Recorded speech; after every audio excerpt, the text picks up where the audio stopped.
What is the toughest thing about your career as a pro or the lifestyle? That my passion, hobby, and favorite thing to do is also my work. Sucks, eh?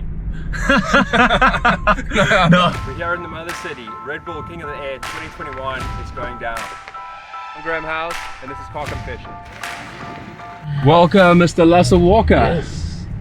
Thank you, Mr. Graham. How good is it being back in Cape Town? Oh yeah, it's so good.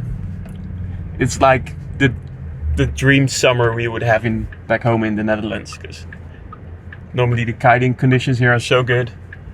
The weather's good, food's nice, the waves are good, people are friendly, everything is nice, and you're here. Thank you. Beats Brazil a bit, doesn't it? Yeah, for sure. For me, definitely. Somehow here in Cape Town you can jump twice as high as you can in other places all over the world. And the wind and the water feels a little bit harder too, so doesn't it? Yeah, it is something. Yeah, nobody really knows, huh? It's just on steroids. Yeah. Everything's just on steroids. Something's weird. So how are you feeling for this year's Red Bull King of the Air? Yeah, feeling good, feeling confident. I've been working a lot, like in my headspace to try and not get the nerves too much into my head, because usually I get pretty nervous, but now I think I can stay calm. I'm pretty sure I can stay calm at least. It's amazing how important it is. Like, it's more important than, or maybe equally as important as your like physical fitness. Yeah, it's a big thing. If you look at riders like Kevin and Aaron, and they've just been doing competition all their life, just like Liam. And in their head, once the green flag goes up, they're fully convinced they're going to ride the best heat ever. And that's a really cool skill set, I think. So what tools have you been using to work on your mind? A lot of things. I've been mainly working on where the nerves are coming from in my head, and that was that I was not focusing on my own game plan, but looking at other riders. Like a few years ago, I had the semi-finals against Liam, and I thought Liam is going to do a handle pass, so I have to do a handle pass as well. So I've been training handle pass, and then in the end I should have just done my own thing better, which is I like it way better to just grab a bigger kite, go higher, further, and more extreme, because that's sort of my game plan. And I think it's a good thing to focus on myself and not necessarily look at what others are doing.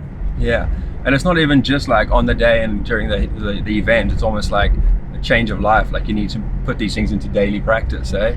Yeah, for sure. And that's kind of the hard thing, especially with kiteboarding and competitions, that there's not many big air competitions that are in the right conditions, because it's just so extreme, and we're looking at that really specific kind of conditions to ride in. But yeah, in the end it's all about confidence, and you need to find ways to build up that confidence. What does your morning routine look like these days? My morning routine is waking up, listening to music, depending on what the day will bring, I guess. If it's Nora windy, Jones. yeah. On competition day, I've learned to listen to really calm music like Nora Jones. It's amazing how music has that power to just like settle your anxiety and your mind state. Yeah, I think also once the heat begins, you need to be like fully on fire and as energetic and motivated as you can be, but it's hard to stay calm and not waste that energy and focus. So during the morning, I'd listen to Nora Jones, super easy, and then 10 minutes before my heat comes up, I just pump myself up. Almost, I imagine like a boxer or whatever, just hit my face, splash water in my around my head, just wake up and get fired up, and because that's when you should really go for it and not in the whole day or waiting time before it. What advice would you give a 14-year-old Lasse?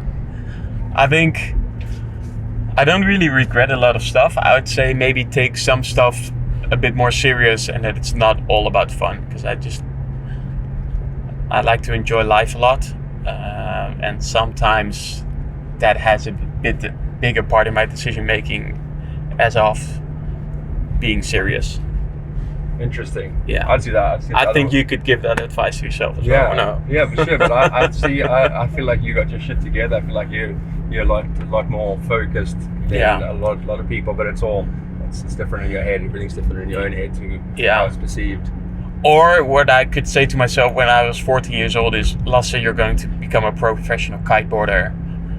So focus on that, because back then I had no idea. I was just fooling around with my friends on the water and going to school and doing whatever other 14-year-old kid was doing. And then as I got older and decided to win some competitions, that's how I basically found out like I'm a professional kiteboarder. But that when I was 14 years old, that was never my goal or intention. And also when you like get to the point where you're like, I might be a professional kiteboarder, but then you doubt it, like maybe I should study. You wanted to be a pilot, didn't you? Yeah, I wanted to become a pilot, and before that I did like a study for constructional architecture, which I finished back then.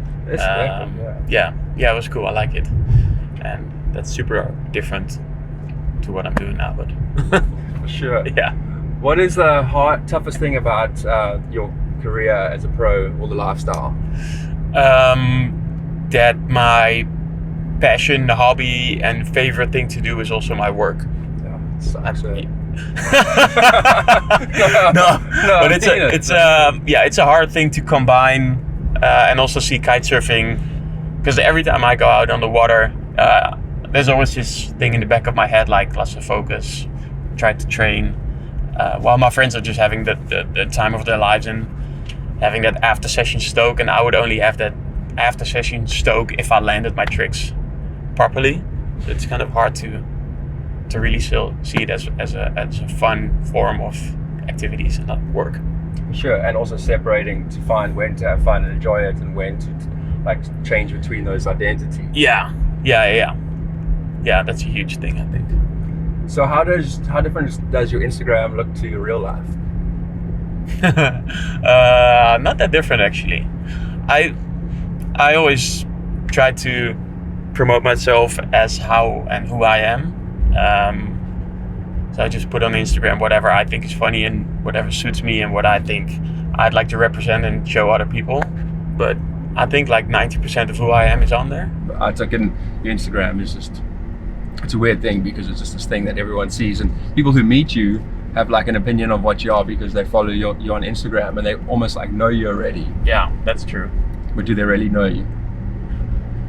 Well, there's only a handful of people that really know me, I guess, and that counts for anyone. But I think even though with social media, like people know you or think they know you, and I think it's a cool thing though, because also for us as professional athletes, like we can show the whole world what we do, what we love, and maybe at least give them joy or inspire them in some way.